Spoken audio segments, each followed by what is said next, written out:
কারণ ইব্রাহিম আলাইহিস সালাম তো সেই পয়গম্বর যিনি তার বিবিকে নিয়ে এক দেশ থেকে আরেক দেশে যাচ্ছিলেন। মাঝখানে একজন জালেম বাদশা তার বিবিকে দেখার পর তার রূপ যৌবনে আকর্ষিত হয়ে তার বিবিকে ধর্ষণ করার জন্য তিনবার যখন সামনের দিকে গিয়েছিল, প্রত্যেকবার আল্লাহ তাআলা তাকে প্যারালাইসিসে অবশ করে দিয়েছিল। সুতরাং প্যারালাইসিস কোনো নতুন রোগ নয়, প্যারালাইসিস হলো হযরত ইব্রাহিম আলাইহিস সালামের জামানায় জালেমদের জন্য অভিশপ্ত রোগ। সুতরাং প্রিয় ভাইয়েরা, যদি কোনো মুসলমান তার হাতকে কোরআনের বিপক্ষে ব্যবহার করে, আলেমদের বিপক্ষে ব্যবহার করে, ইসলামের বিপক্ষে ব্যবহার করে, মনে রাখতে হবে ওই হাতে ওই পায়ে ওই মানুষটার বডির মধ্যে প্যারালাইসিস একদিন না একদিন আক্রমণ করবেই করবে। এই জন্য আপনার হাত থাকলে আপনি ইসলামের বিপক্ষে ব্যবহার করতে পারেন না, পা থাকলে আপনি ইসলামের বিপক্ষে হাঁটতে পারেন না, মুখ থাকলেই যে আপনি আলেমদের বিরুদ্ধে কথা বলবেন এটা বলা যাবে না। যদি বলেন তাহলে আপনাকেও প্রস্তুত থাকতে হবে ওই মুসিবতে পড়ার জন্য, ঠিক কিনা? আমার প্রিয় ভাইয়েরা, কেউ সামনে আগাইতে চায় না। হযরত ইব্রাহিম আলাইহিস সালামের বাবা যুলকুমার তিনি বলেন, আমি আমার সন্তানের খবর যখন তোমার কাছে দিয়েছি গো নমরুদ, সুতরাং আমি আমার সন্তানকে নেংটা করে দেব।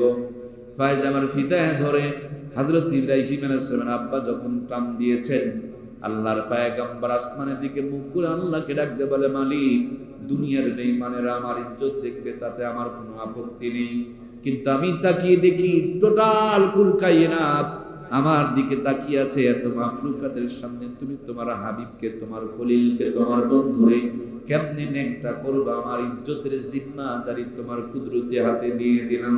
আমার আল্লাহ ডাকতে বলে, জিবরিল রে, এই মুহূর্তে জান্নাতের ভিতর থেকে জান্নাতি একটা জুব্বা লইয়া আমার দোস্ত, আমার বন্ধু, আমার খলিল ইব্রাহিম রে পরায়া দাও।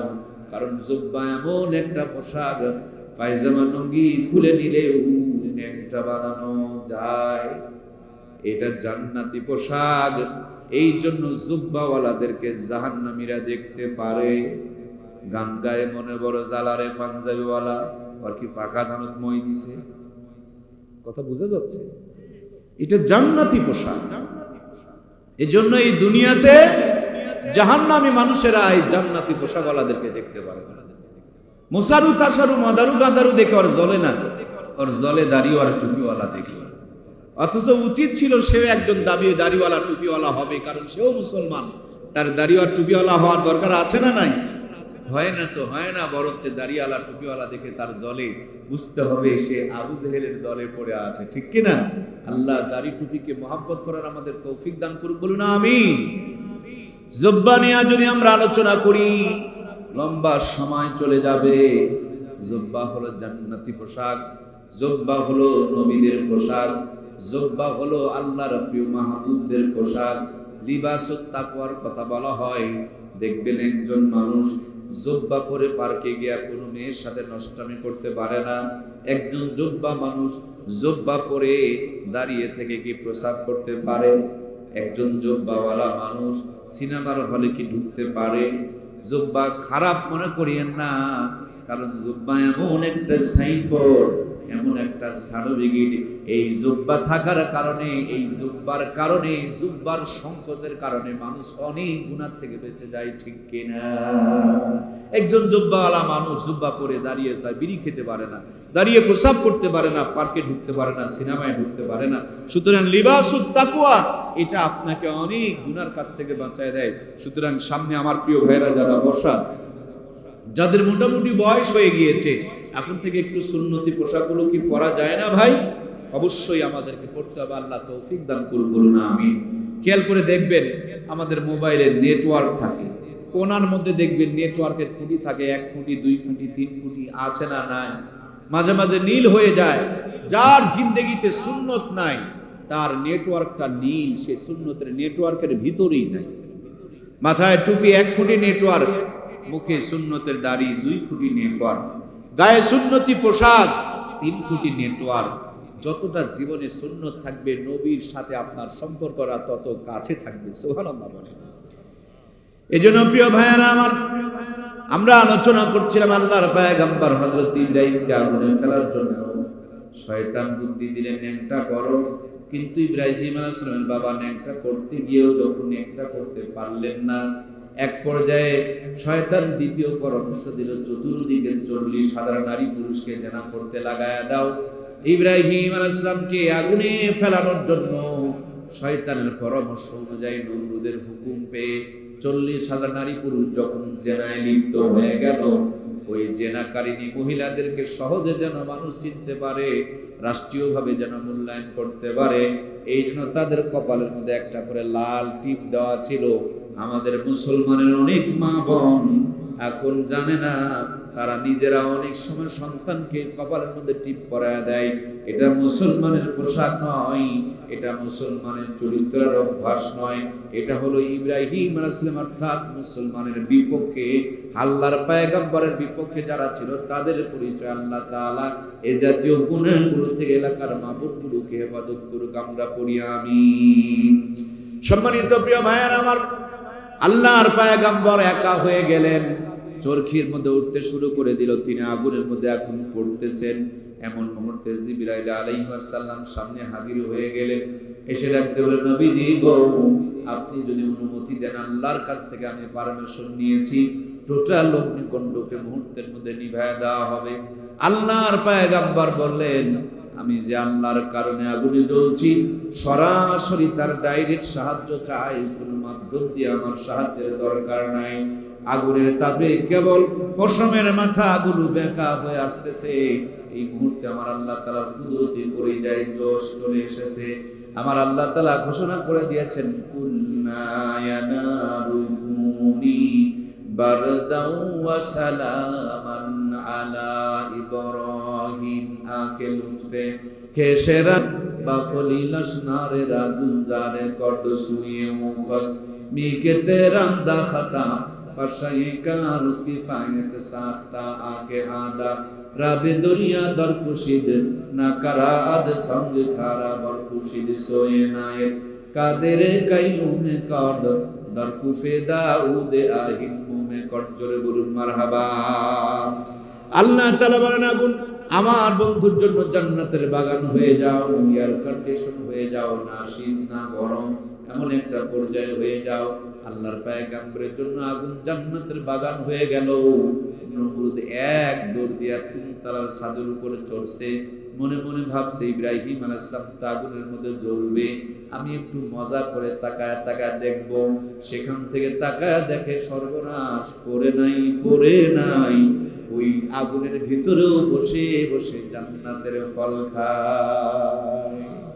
আজ আমার দেশের নাস্তিকেরা মনে করেছিল যে আলেমরা মনে হয় ভাত পাবে না, কিন্তু দেখে এখন আলেমরা বিরিয়ানি খায়, হেলিকপ্টারে ঘুরে বেড়ায়, ঠিক কি না?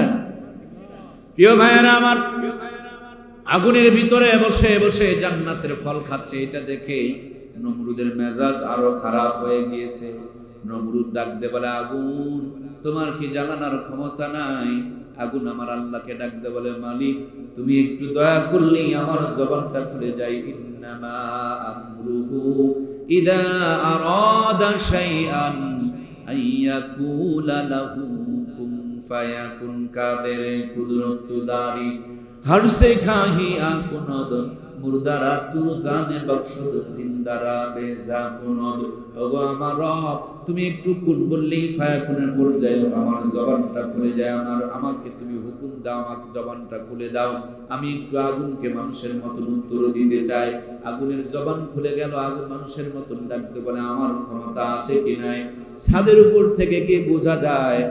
আয় আয় আয়, একবার খালি আমার ভিতরে আয়, তোর 14 গোষ্ঠীর জ্বালায়া করে দিব ছাই। থরথর করে কাঁপে আর বলে, হযরত ইব্রাহিমকে জ্বালাইতে পারো না, আর আমাকে ধমক মারো।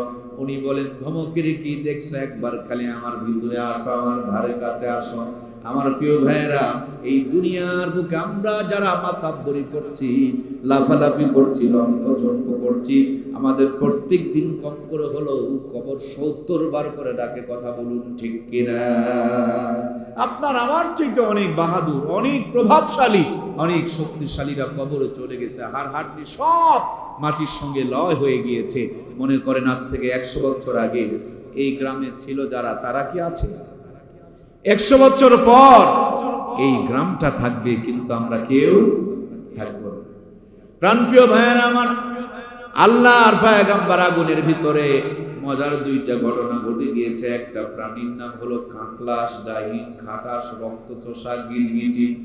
এটা টিকটিকের মতো দেখতে, একটু সাইজে বড় হয়, জঙ্গলে থাকে, কালার চেঞ্জ করতে পারে, পিঠের মধ্যে একটা শির থাকে, নাম কি বলে? কাঁকলাস বলে। এটা দেখলে মানুষ মারে না, চুমা খায়। এই কাঁকলাস আল্লাহর পয়গম্বর হযরত ইব্রাহিম আলাইহিস সালামকে পুরানোর জন্য, মতান্তরে তাকে জ্বালানোর জন্য খড়ি বহন করেছিল অথবা ফু দিয়েছিল। আল্লাহ তার ঘাড়ে লানত চাপিয়ে দিয়েছে, কিয়ামত পর্যন্ত বিষাক্ত হয়ে গিয়েছে। এখন হজে যেতে গেলে 7-8 লাখ টাকার নিচে ভালো করে হজ করা সম্ভব হয় না। কিন্তু আল্লাহর নবীর সঙ্গে দুশমনি করার জন্য ওই কাকলাস এতটা লানত প্রাপ্ত আর অভিশাপ্ত। আল্লাহর কোন বান্দি যদি একটা কাকলাস মারতে পারে, আল্লাহ তার আমলনামা একটা আমাদের সওয়াব দান করে দেয়। এমনি দিনে যদি মারে, হজের সওয়াব আল্লাহ তাআলা দান করে। আর শুক্রবারে দিনে যদি মারতে পারে, আল্লাহ তাআলা হজের সঙ্গে উমরার সওয়াব বোনাস আকারে দান করে দেয়। সুবহানাল্লাহ বলেন। আমার প্রিয় ভাইয়েরা, পক্ষান্তরে আরেকটা প্রাণীর নাম হলো ব্যাঙ। এই প্রাণীটা খালি পানি ছিটায় দেয়। ব্যাঙরে জিজ্ঞেস করা হলো, এমন করো কেন? বলে আল্লাহর পয়গম্বরকে বাঁচানোর জন্য। ব্যাঙকে বলা হলো, ব্যাঙ রে, তোমার ঠোঁটের এতটুকু পানি দিয়ে তো আল্লাহর পয়গম্বরকে বাঁচানো যাবে না। ব্যাঙ বলে, বাঁচবে কিনা এটা আমার সাবজেক্ট না, আমার যতটুকু ক্ষমতা ততটুকু আমি চেষ্টা করে দেব, এটাই হলো আমার দায়িত্ব আর কর্তব্য। আল্লাহ রাব্বুল আলামিন ওই ব্যাঙের এই চেষ্টাটুকু কবুল করে নিয়েছেন। এজন্য মুরব্বিরা বলেন, ব্যাঙকে মেরো না। অনেকেই জানি না এই ব্যাঙ হযরত ইব্রাহিম আলাইহিস সালামকে বাঁচানোর জন্য চেষ্টা করেছে। পক্ষান্তরে আমার প্রিয় ভাইয়েরা, আল্লামা শেখ সাদী রাহমাতুল্লাহি আলাইহি বলেন, এটা ব্যাঙ ছিল না, এটা ছিল একটা পাখি। এই পাখিটার নাম হলো হুমা পাখি। সংখ্যায় খুবই কম, আকাশের বহুত গভীরে থাকে। ঠোঁটের মধ্যে একটু পানি নিয়ে এই পাখিটা পানিগুলো উপর থেকে ছেড়ে দিচ্ছিল। পানিগুলো জমিনে আসার আগেই ফুরিয়ে যেত, পানিগুলো জমিনে আসার আগেই পুড়ে যেত আগুনের তাপে। ব্যাঙ হুমা পাখিকে বলা হলো, এইভাবে তুমি যে পানিগুলো ছেড়ে দিতেছো, তোমার পানিগুলো তো আগুন পর্যন্ত পৌঁছতেছে না। বলে, পৌঁছবে কিনা সেটা আমার সাবজেক্ট না, আমার যতটুকু ক্ষমতা ততটুকু আমি চেষ্টা করে যাব, এটাই হলো আমার দায়িত্ব আর কর্তব্য। আমার প্রিয় ভাইয়েরা, একজন আল্লামা শেখ সাদী রাহমাতুল্লাহি আলাইহি বলেন, হুমা পাখি যদি কোনো মানুষের মাথার উপরে ছায়া দেয়, ওই মানুষটাকে আল্লাহ তাআলা দুনিয়ার ভিতরে রাজা বাদশাহ না হলে আল্লাহ তার প্রিয় ওলি বান্দা বানিয়ে দেয়। এখানে মাসালা হলো, আমরা যতদিন পর্যন্ত বেঁচে আছি কাকলাসের ভূমিকায় কোরআন সুন্নাহ হুজুরদের বিরোধিতা করব। কথা কি বুঝে যাচ্ছে? আমরা কি কাকলাসের দিকে থাকবো না ব্যাঙের দিকে থাকবো?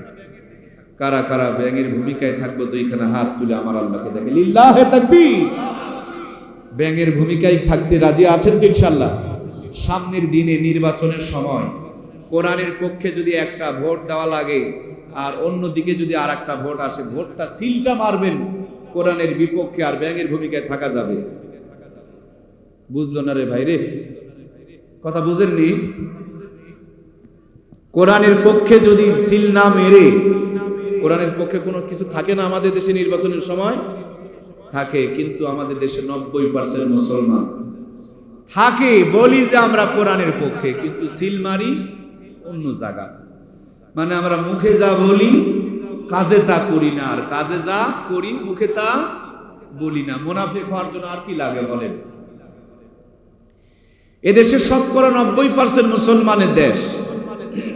হুজুরা কোন দিন ক্ষমতা গেছিল? কেন গেল না বলে? সবাই বলে আমি কোরআনের পক্ষে, ইসলামের পক্ষে, কিন্তু নির্বাচনের সময় গিয়ে দেখবেন কোরআনের ভোট পড়ে না। কোরআনের পক্ষে যারা থাকে তাদেরকে সিল মারতে পারি না। মাঝে মাঝে দেখবেন সামনে নির্বাচন আসবে, কেউ যদি শাড়ির একেবারে গুদাম নিয়ে চলে আসে, লুঙ্গির যদি একেবারে গাঁট নিয়ে চলে আসে, টাকার যদি বান্ডিল দিয়ে চলে যায়, আপনি তোর বাড়ি চুরি করবার যান নাই, গেছেন কি? আপনি কি কইছেন যে আমাকে 500 টাকা দিয়ে যাও? কইছেন? বাড়ির যদি কেউ ঢয়ে দিয়ে যায় সব নিবেন, আর বেঈমানের সাথে বেঈমানি করবেন। বেঈমানের সাথে ইমানদারি করার কোনো সুযোগ নাই। ও টাকা দিয়ে ভোট কিনবে কেন? সে ভালো হলে এমনি ভোট পাবে। সুতরাং টাকা দিয়ে ভোট করা মানে হলো ওই জমি বিক্রি করে নির্বাচন করছে, পরবর্তীতে আবার এগুলো দিয়ে জমি আরো কিনবে। সুতরাং ওই সোলো ভোট দেওয়া যাবে না। আপনি যদি না নেন তাহলে মনে করবেন নিল না যখন, তাহলে আমার মনে হয় ভোটও দিবে না, আপনার শত্রু মনে করবে। নিয়ে পারলে গরিব দুঃখীদের মাঝে দিয়ে দিবেন, যাদের সামর্থ্য আছে। কথার কথা বললাম, নেওয়ার পর প্রয়োজনে তাগিদে গরিব দুঃখীদের মাঝে ওই টাকাটা বন্টন করে দিবেন। কিন্তু কখনো আপনার সমর্থন যেন একজন চোরের পক্ষ না যায়, ঠিক কিনা? আমরা কয়েকদিন আগে দেখলাম মিজানুর রহমান আজহারি সাহেব বললেন যে এক দল খাইছে আর এক দল যেন রেডি হয়ে আছে। আমার কিছু ভাইয়েরা গায়ের মধ্যে কথাটাকে মেখে নিলেন। কে যেন বলছিল, ঘরে কে গো? তো ভিতরে যিনি আছেন তিনি বলছেন আমি কলা খাইনি। উনি তো কলা খাওয়ার কথা বলেন নাই, জিজ্ঞেস করছেন ঘরে কে? যে কলা খাইছে সে মনে করছে যে কলা খাওয়ার জিজ্ঞেস করতেছে, মানে চোরের মন পুলিশ। এক বেচারি বাদশাহ তার তুলার ভান্ডারে, জনগণ বললেন যে একটা সিসি ক্যামেরা লাগাও, কেউ তুলা চুরি করে নিয়ে গেলে বোঝা যাবে। ব্যস্ততায় তুলা চুরির ভান্ডারে সিসি ক্যামেরা লাগাইতে পারে নাই, তুলার ভান্ডার একবারে লুট হয়ে গেছে। রাজদরবারে বাদশাহ বসা, সব জনগণ নিয়ে। ওই মুহূর্তে খবর আসলো যে আপনার তুলার ভান্ডার তো লুট হয়ে গেছে। বাদশাহ একটু চালাক ছিলেন, বাদশাহ বললেন, আরে তুলা চোর বেচারি, আরে চুরি করছস একটু মাথাটা তো ঝেড়ে ঝুরে আসবি। যিনি তুলা চুরি করছে উনি ওই মুহূর্তে মাথা ছাড়া শুরু করছে। কথা কি বোঝা যাচ্ছে? খুব কষ্ট হচ্ছে না? আচ্ছা, উনি যে তুলা চোর, এখানে কি আর প্রমাণ করার কিছু করা লাগবে নাকি? মাথা ছাড়ার দরকারটা কি ছিল? আপনি চুপ করেই থাকেন। সুতরাং চোরকে কোনো দলে আশ্রয় দেওয়া যাবে? চোরের কোনো দল নাই, চোরের কোনো পরিচয় নাই, চোর কোনোদিন আত্মীয় হতে পারে না, চোর কোনোদিন বন্ধু হতে পারে না। চোরকে সাপোর্টও দেওয়া যাবে, যদি চোরকে সাপোর্ট দেন আপনিও চোর। কিয়ামতের দিন তার গুনার ভাগ নেওয়া লাগবে ইনশাআল্লাহ। আমার প্রিয় ভাইয়েরা, বহু জীবন আর রক্তের বিনিময় এদেশ বারবার স্বাধীন হচ্ছে, কিন্তু স্বাধীনতা হারিয়ে যাচ্ছে। তার পিছনে মূল কারণ হলো আমরা এক চোর চলে যায়, বড় চোরের হাতে আবার দেশ চলে যায়।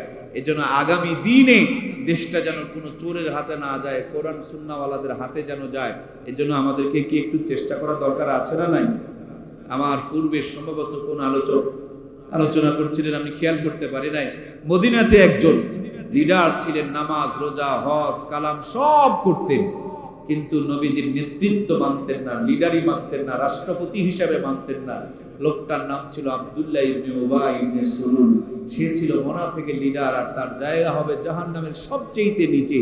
নামাজ পড়তেন, রোজা করতেন, হজ করতেন, যাকাত দিতেন। আপনাদের কথা বলি নাই, আমি মোল্লার কথাই বলতেছি। মনে করেন নামাজ করি, রোজা করি, হজ করি, যাকাত দেই, হজে যাই, বক্তৃতা করি, তাহাজ্জুদ করি, কিন্তু ইসলামের বিপক্ষে সিল মারি। বলুন তো দেখি, আব্দুল্লাহ ইবনে উবাই আর আমার মধ্যে কি কোনো পার্থক্য আছে? আব্দুল্লাহ উবাই, তাহলে এই জামানার আমিও হব আব্দুল্লাহ ইবনে উবাই। সুতরাং আমরা যতদিন বেঁচে আছি কোরআনের পক্ষে একটু থাকতে পারবো না ভাইয়েরা আমার? আবারও একটু দুইখানে হাত উত্তোলন করে দেখেন, কাকলাসের পক্ষে না ব্যাঙের পক্ষে? ব্যাঙের পক্ষে কারা? আর একটা বার হাত দেখা, লিল্লাহে তাকবীর। হাত থাকবে তো কোরআনের পক্ষে ইনশাআল্লাহ, আলেমদের পক্ষে থাকবে তো ইনশাআল্লাহ, মাদ্রাসা মসজিদের পক্ষে থাকবে তো ইনশাআল্লাহ। এই হাত চোরেদের পক্ষে যেন না থাকে, আল্লাহ হেফাজত করুক, বলুন আমিন। হাতগুলো নামিয়ে ফেলি, আল্লাহ আমাদেরকে কিয়ামতের দিন আজকের এই হাত তোলার ওসিলা করে তুমি মাফ করে জান্নাত দিয়ে দিও, বলুন আমিন। প্রিয় ভাইয়েরা আমার, 40 দিন পর, জি 40 দিন পর তিনি যখন আগুনের ভিতর থেকে বের হয়ে আসলেন, মুহূর্তের মধ্যে নমরুদ সামনে এসে হাজির হয়ে গেল। নমরুদের তো মেজাজ খারাপ। নমরুদ বলে, ইব্রাহিম, আমি তোমার সঙ্গে পারলাম না, কিন্তু তোমার আল্লাহরে ছাড়বো না। আল্লাহর প্রিয় পয়গম্বর হযরত ইব্রাহিম আলাইহিস সালাম বলেন, যদি পারো আমার আল্লাহর সাথে মোকাবিলা করো। আল্লামা শেখ সাদী রহমাতুল্লাহি আলাইহি বলেন, সাদা একটা হাতির পিঠের মধ্যে চড়ে, হাতের মধ্যে তীর ধনুক লইয়া আসমানের দিকে একটা তীর যখন ছেড়ে দিয়েছে, আমার আল্লাহ তাআলা ডাকতে বলে, জিবরাইল রে, নমরুদের হাতের তীরটা ধরে নে, আর তীরের মাথার মধ্যে মাছের রক্ত ভরায়া দে। আমার ভাইরা, এলাকার মানুষ কি মরা হাঁস মুরগি খায়?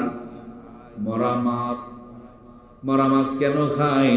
আল্লাহ বলে, জিবরিল রে, এই তীরের মাথার মধ্যে মাছের রক্ত ভরিয়ে দে, কিয়ামত পর্যন্ত আমার বান্দা বান্দির জন্য মরা মাছকে হালাল বানিয়ে দে।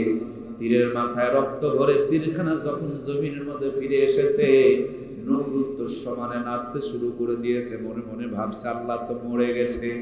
যে আল্লাহ নাচাইতে পারে ওই আল্লাহ বসাইতে পারে। আগে নাচায় নেয়, তারপরে বসানো শুরু হয়। আমার প্রাণপ্রিয় ভাইয়েরা, এই লোকটা ছিল ধুতি পরা, নাচের তালে তালে ধুতি খুলে গেছে, তারপরে কোনো খবর নাই। মাঝে মাঝে আমরা শুনতে পাই লুঙ্গি ড্যান্স, লুঙ্গি ড্যান্স, লুঙ্গি ড্যান্স। কখনো শুনি পায়জামা ড্যান্স, কখনো শুনি বোরখা ড্যান্স, কখনো শুনি ধুতি ড্যান্স, আবার কখনো কখনো ন্যাংটা ড্যান্সও শুরু হয়ে যায়। আমার প্রাণপ্রিয় ভাইয়েরা, লোকটা মনে করছে আল্লাহ তো মরেই গেছে। এমন নাচানাচি শুরু করেছে, নাচের তালে তালে পায়খানা করে ফেলে দিয়েছে, গন্ধ ছড়িয়ে গিয়েছে, নাচন বন্ধ হয় না। তার মানে এত আনন্দ আল্লাহরে মেরে ফেলে দিয়েছে। এমন ভাবে নাচতে নাচতে যখন ঘায়েল হয়ে গিয়েছে, টাইল হয়ে গিয়েছে, আর নাচতে পারে না, আর নড়তে পারে না, দুর্বল হয়ে গিয়েছে। আল্লাহ বলে, জিবরিল রে, এই মুহূর্তে একটা ন্যাংরা মশা লইয়া নমরুদের মাথার মধ্যে ঢুকায়া দে। যেমনি মাথায় ঢুকছে মশা, নমরুদ কয়, তোমরা এখন আমারে বসা। কি দিয়ে আর বসানো যাবে? মাঠের মধ্যে বসাবসি শুরু হয়ে গিয়েছে। আমরা জানি মাঠের মধ্যে একটা বসাবসি হয়, তার নাম হলো ক্রিকেট খেলা। ক্রিকেটের প্লেয়ার নাই নাকি? ক্রিকেটে বসায় না ভাই, ছক্কা বসায় না? মাঠের মধ্যে বসানো শুরু হয়ে গেল। নমরুদের মাথা মার্কা বল, দেখেন মার্কাগুলো মিলাবেন। নমরুদের মাথা মার্কা বল, চাকর মার্কা প্লেয়ার। প্লেয়ারটা কি মার্কা? চাকর মার্কা। আর যেটা ব্যাট বানাইছে সেটা হলো জুতা মার্কা। এখন তো সেগুন কাঠ আর শাল কাঠের খড়ম ব্যবহার করে না, এখন চামড়া স্যান্ডেল বাটার জুতা বের হয়েছে। আগেকার মানুষ বড় ছিল, মানুষের পা বড় ছিল, আর মানুষ পায়ের মধ্যে ব্যবহার করত খড়ম। সেগুন কাঠ আর শাল কাঠের খড়ম মার্কা, ব্যাট জুতা মার্কা। ব্যাট আর চাকর মার্কা প্লেয়ার, মাথা মার্কা বল। মাথায় যখন মশা ভোঁ ভোঁ করে, নমরুদ কয় আরো জোরে, আরো জোরে। চাকরে কয়, বস মাথা তো ফেটে যাবে। নমরুদ কয়, ফাটবে আমার, ফাটবে তোর বাপের কি? আমার ভাইয়েরা, ক্রিকেট খেলা যারা বোঝেন তারা আমাকে একটু বলুন তো দেখি, ক্রিকেটের মধ্যে জোরে একটা মার আছে, ওই মারটার নাম কি? ছক্কাটা ধীরে না জোরে? ছক্কা মানে সীমানার ভিতরে না বাহিরে? এই নমরুদ কয় আরো জোরে, আরো জোরে। চাকরে কয়, বস মাথা তো ফেটে যাবে। বলে, ফাটবে আমার, ফাটবে তোর বাপের কি? ঠাস ঠাস করে মারে, আর রক্তগুলো ঝরে। দুনিয়ার দিকে তাকায় দেখেন, এই পৃথিবীতে যারা কোরআনের বিরুদ্ধে লেগেছে, ইসলামের বিরুদ্ধে লেগেছে, দাঁড়িয়ার টুপির বিরুদ্ধে লেগেছে, এদের প্রত্যেকের পতন ঘটেছে। কোনো হুজুর মারে নাই, কোনো আলেম মারে নাই, কোনো নবী মারে নাই। ওদেরকে মেরেছে ওদের কাজের লোক, ওদেরকে মেরেছে ওদের সন্তান, ওদেরকে মেরেছে তাদের বউ বাচ্চা। ওরা নিজের হাতের লোকের, নিজের বাড়ির, নিজের কাছের লোকের কাছেই তাদের পতন ঘটেছে। কথা বলুন ঠিক কিনা? প্রাণপ্রিয় ভাইয়েরা আমার, ঠাস ঠাস করে মারতেছে, আর রক্তগুলো ফিনকি দিয়া ধরছে। নমরুদ বলছে, জোরে, আরো জোরে, আরো জোরে। চাকরে চিন্তা করে, জোরে মারলেই যদি মজা লাগে। ক্রিকেট মার্কা, ব্যাট মার্কা, জুতাখানা হাতের মধ্যে লইয়া চাকর মার্কা প্লেয়ার নমরুদের মাথা মার্কা বলে, এমন জোরে একটা ছক্কা মারছে। এক ছক্কা একবারে মাথার থুলি আউট। মাথার থুলি আসে না, উড়ে গেছে। মাথার থুলি যদি উড়ে চলে যায়, মশা কি আর মাথার মধ্যে থাকবে ভাই? মশার কিচ্ছু হয় নাই, মশা মুখ করে উড়াল দিয়ে চলে গিয়েছে। এই দুনিয়াতে তাকায় দেখেন, আল্লাহর দুশ্মন যত বড়, তত ছোট জিনিস দিয়া আল্লাহ তার পতন ঘটাইছে। সুবহানাল্লাহ বলেন। এই দুনিয়াতে চারজন বড় বড় বাদশা ছিলেন, তার মধ্যে একজন ছিল এই নমরুদ, অথচ তার পতন হলো ছোট্ট একটা ন্যাংরা মশা দিয়া। মাথার থুলি যখন ফেটে চলে গেছে, মশা ভোঁ করে উড়ে চলে গিয়েছে। ভাইরা আমার, বলুন তো, মাথার থুলি যদি উড়ে চলে যায়, তাহলে মানুষ তো বেঁচে থাকে? আছে না মইছে? নওগাঁর ভাষা আছে না মইছে? নওগাঁ তো আপনাদের পাশে। আমার প্রিয় ভাইয়েরা, আজও এই পৃথিবীর বুকে তাকায় দেখেন, যারা ইসলামের বিরোধিতা করেছে, এরা একজনও নাই, সবগুলোর পতন ঘটেছে। কথা বলুন ঠিক কিনা? সুতরাং প্রিয় ভাইয়ার আমার, মূল মেসেজটা হলো কোরআনের বিরুদ্ধে, ইসলামের বিরুদ্ধে, দাড়ির বিরুদ্ধে, টুপির বিরুদ্ধে, মাদ্রাসার বিরুদ্ধে, মসজিদের বিরুদ্ধে, আলেমদের বিরুদ্ধে যাওয়া যাবে যদি যান। ছক্কা পিটা আছে না নাই? আমার প্রিয় ভাইয়েরা, জোহরের নামাজ কয় রাকাত মনে আছে কি? 4 রাকাত। আল্লাহর পয়গম্বর হযরত ইব্রাহিম আলাইহিস সালাম তিনি যখন আগুনের ভিতরে পড়েছিলেন, মুহূর্তের মধ্যে তার দরিয়া রশি বাঁধনগুলো পুড়ে গেল। আল্লাহর পয়গম্বর হযরত ইব্রাহিম, আমার প্রাণপ্রিয় ভাইয়েরা, 4 রাকাত নামাজ দাঁড়িয়ে দাঁড়িয়ে আদায় করেছিলেন। আল্লাহর কাছে বড় ভালো লেগেছিল। আল্লাহ তাআলা হযরত ইব্রাহিম আলাইহিস সালামের উম্মতের জন্য এক ওয়াক্ত 4 রাকাত নামাজকে ফরজ করে দিয়েছিলেন। আল্লাহর হাবিব মেরাজের মধ্যে গিয়া ইব্রাহিম আলাইহিস সালামের লম্বা জিন্দেগি দেখে মনে মনে আফসোস করছিলেন। আল্লাহ বলেন, বন্ধু, তোমার উম্মতকে আমি লম্বা হায়াত দেই নাই, কিন্তু তোমার উম্মতের জন্য ইব্রাহিম আলাইহিস সালামের স্মৃতি থেকে জোহরের 4টা রাকাত নামাজ ফরজ করে দিলাম। উম্মতকে বলে দিও, কষ্ট করে জোহরের 4টা রাকাত নামাজ যদি আদায় করতে পারে, এই জোহরের 4 রাকাত নামাজের বিনিময় ইব্রাহিম আলাইহিস সালামের জিন্দেগি বরাবর সওয়াব দিয়ে দিবেন কে? মূল কথা হলো অগণিত সওয়াব আমার আল্লাহ তাআলা দান করবেন। নামাজ অত্যন্ত বড় একটা নিয়ামত। এর জন্য নামাজের কথা আল্লাহ 82 বার বলেছেন। আল্লাহর হাবিব 6500 বার বলেছেন। সেজদার হালতে দুনিয়াতে এসেছেন, নামাজের কথা বলতে বলতে বিদায় নিয়ে চলে গিয়েছেন। ইসলামের গুরুত্বপূর্ণ 5টা রুকুনের 2য় নম্বর রুকুনই হচ্ছে নামাজ। যার নামাজ সুন্দর হয়ে যাবে, তার দুনিয়া আখিরাত সুন্দর হয়ে যাবে। এই জন্য প্রিয় ভাইয়েরা, অনুরোধটুকু হলো আপনাদের কাছে, নামাজকে সুন্দর করে ধরুন। একদিন নামাজও আপনাকে ধরবে। যেদিন নামাজ আপনাকে ধরবে, সেদিন আসরের নামাজের আজান হলে কেউ আর 4 দোকানে আপনাকে আটকাইতে পারবে। যেদিন নামাজ আপনারে ধরবে, ফজরে আজান হয়ে গেলে বিছানায় কেউ আটকাইতে পারবে। যেদিন নামাজ আপনাকে ধরবে, আজকে মসজিদে ঢুকতে মন চায় না। যেদিন নামাজ আপনাকে ধরবে, সেদিন সেজদাতে এত মজা পাওয়া যাবে, সেজদা থেকে মাথা তুলতে মন চাইবে না। একই দোকানে, একই কোম্পানিতে চাকরি করেন, 2 বন্ধু একসাথে চাকরি করেন। হঠাৎ করে একটা বিপদ দুর্ঘটনা ঘটেছে। একজন নামাজি আর একজন বেনামাজি। নামাজি এশার নামাজ পড়ার জন্য ওযু করতেছে, মাথার টেনশন কমতে শুরু করে দিয়েছে। নামাজে দাঁড়িয়ে গিয়েছে, আরো টেনশন কমতে শুরু করেছে। বিছানাতে ঘুমাইতে গিয়েছে, এখনো পর্যন্ত কিছু দুশ্চিন্তা তার মাথার মধ্যে ঘোরাফেরা করতেছে। এমন মুহূর্তে পাশে যায় নামাজ বিছায়া আবার তাহাজ্জুদের মধ্যে দাঁড়িয়ে গিয়েছে, নফলের মধ্যে দাঁড়িয়ে গিয়েছে। 2 রাকাত নামাজ পড়ে চোখের পানিগুলো ছেড়ে দিয়েছে। শেষের সেজদাটা লম্বা করে আমার আল্লাহকে ডাকতে শুরু করে দিয়েছে। চোখ থেকে পানিগুলো যখন জমিনে পড়ে, চোখের পানি জমিনে পড়ার আগে নামাজের কলিজা শীতল ঠান্ডা বানিয়ে দেয় কে? আমার প্রিয় ভাইয়েরা, 2 জনের এক সমান বিপদ। যিনি নামাজি, নামাজ পড়ার পর আল্লাহর কাছে সমস্ত কষ্টগুলোকে সুখে দিয়েছেন। কথায় আছে, যার মাথা আছে তার ব্যথা আছে, যার মাথা নাই তার তো ব্যথাও নাই। এর নামাজির সমস্ত মাথার ব্যথাগুলো আল্লাহর কাছে ট্রান্সফার করে দিয়েছে। নো টেনশন, ফজর পর্যন্ত রিল্যাক্সে মজা নিয়ে ঘুম পাড়তেছে। আর বেনামাজির খবর নিয়ে দেখো, টেনশনে ঘুমাইতে পারে না, 3টা করে ঘুমের বড়ি মারে, তারপর চোখে যেন ঘুম ধরতে চায় না। এই জন্য নামাজ পড়লে দুনিয়া আখিরাতটা শান্তিময় করে দিবেন কে?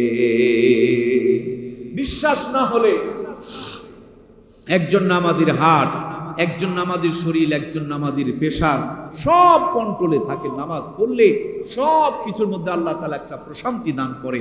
এই জন্য প্রাণপ্রিয় ভাইয়েরা, আজকের ফজর থেকে নামাজ আমরা শুরু করবো তো ইনশাআল্লাহ। নামাজের ওয়াজ শুরু করে আজকেই যদি ফজরের নামাজ আবার কাজা হয়ে যায়, লাভের চাইতে লস বেশি হয়ে যাবে। আল্লাহ তাআলা আপনাদের চাইতে আমারে আর আমাদের বড় হুজুর, আমাদের আলামিন ভাইরে উদার দিবে যে নামাজের ওয়াজ করতে করতে ফজরের নামাজ সুন্দর করে হয়নি। মূল কথা হলো ভাইজান, একদিনই খাঁটি নামাজি হতে পারবেন না। প্রত্যেকটা জিনিসের একটা স্বাদ আছে। জিলাপির একটা স্বাদ, মিষ্টির একটা স্বাদ, আলু ভর্তার একটা স্বাদ, বেগুন ভর্তার আর একটা স্বাদ, মাছের এক স্বাদ, গোস্তের আর এক স্বাদ। নামাজের একটা স্বাদ, একটা টেস্ট, একটা মজা আছে, একটা প্রশান্তি আছে। নামাজের কাছে যান না, নামাজটা পড়েন না, নামাজি একটু হন না, নামাজের ভিতরে ঢোকেন না, নামাজটা একটু নিজের সাথে সেটিং করে নেন না। একদিন নামাজের তৃপ্তি যখন আপনি পেয়ে যাবেন, কেউ আপনাকে নামাজ থেকে দূরে সরাইতে পারবে না। আল্লাহ তাআলা আমাদের হাকিকতের ফাঁকা নামাজি হওয়ার তৌফিক দান করুন, বলুন আমিন। নামাজের চাইতে দুনিয়ার কোথাও এত বেশি শান্তি কোথাও নেই। হযরত আলী নামাজে দাঁড়িয়ে গিয়েছেন, পাপ থেকে টেনে তীর খুলে নিয়ে আসছে শুধু নামাজের মধ্যে দাঁড়ানোর কারণে। তার হৃদয়টা এমন ভাবে প্রশান্তিতে ভরপুর হয়ে গিয়েছে, তার মনটা আল্লাহ তাআলার আরশে আজিমে চলে গিয়েছে। পাপ থেকে তীর নয়, তীরের সাথে একটা গোস্তের টুকরাও বের হয়ে আসছে, তারপরে তিনি বুঝতে পারেন নাই। সুবহানাল্লাহ। ইমাম হুসাইন কারবালার প্রান্তরে পড়ে আছেন, সীমার বুকের উপরে বসে বারবার জবাই করার জন্য চেষ্টা করছেন। কাল্লাটা যখন কাটতে পারে নাই, হুসাইনকে বলেন, তোমার কি জীবনের কোনো শেষ চাওয়া পাওয়া আছে? হুসাইন বলেন, জীবনের শেষ লগ্নে 2 রাকাত নামাজ পড়ার ইচ্ছা আছে। নামাজে দাঁড়িয়ে গেলেন, 2 রাকাত নামাজ পড়তে পড়তে 70 থেকে 72টা তীর বুকের মধ্যে লেগে গেল। কিন্তু তারপরে তিনি নামাজ থেকে টলে পড়েন নাই, নামাজ থেকে বিচলিত হন নাই। নামাজ শেষ করার পর ডান দিকের তীর টান দিলে কলিজা নড়ে, বাম দিকের তীর টানলে কলিজা নড়ে। মানে 70টা থেকে 72টা তীরে যেই পরিমাণ কষ্ট হতে পারে, তার চাইতে বেশি মজা নামাজের মধ্যে দান করেছেন কে? এত নামাজে শান্তি পাইছে যে 72টা তীরের ব্যথা তার কাছে তুচ্ছ মনে হয়ে গিয়েছে। প্রিয় ভাইয়েরা আমার, এজন্য নামাজ সুন্দর করেন, দুনিয়া আখিরাত সুন্দর হয়ে যাবে। এই মাসের গুরুত্বপূর্ণ ইবাদত হলো 5 ওয়াক্ত নামাজ। উম্মতে মুহাম্মদের সবচেয়ে দামি নিয়ামতই হলো নামাজ। আল্লাহ তাআলা কোরআনুল কারীমের মধ্যে 82 বার কথা বলেছেন নামাজের।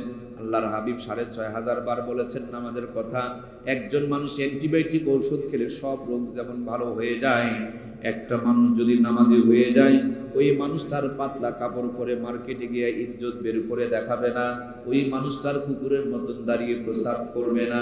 একজন মানুষ যদি সত্যিকারের নামাজি হয়ে যায়, জমিনের আল ঠেলবে না, ওজনে কম দিবে না, মিথ্যা কথা বলবে না। একজন মা যদি 5 ওয়াক্ত নামাজি হয়ে যায়, শাশুড়ির প্রতি অত্যাচার করবে না। একজন বাবা যদি 5 ওয়াক্ত নামাজি হয়ে যায়, তার সন্তানকে কখনো কোরআন থেকে মাহরুম করবে না। একজন বোন যদি 5 ওয়াক্ত নামাজি হয়ে যায়, বাপ মার জন্য জীবন ছেড়ে দিবে আর শাশুড়ির প্রতি অবিচার করবে, এমনটি তার দ্বারা হতে পারে না।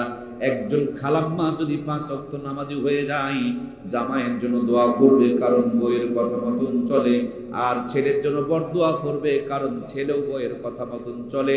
এক মুখে 2 রকম মুনাফিকি দোয়াও তখন আর তারা বের করতে পারবে না। এই জন্য নামাজ যদি সুন্দর হয়ে যায়, দুনিয়া আখিরাত সুন্দর হয়ে যাবে। নামাজ অত্যন্ত গুরুত্বপূর্ণ একটা ইবাদত। এই জন্য আজকের ফজর থেকে আল্লাহর কাছে আমরা নিয়ত করি, আল্লাহ সকলকে 5 ওয়াক্ত নামাজি বানিয়ে দেখ। আমরা সবাই বলি আল্লাহুম্মা আমিন।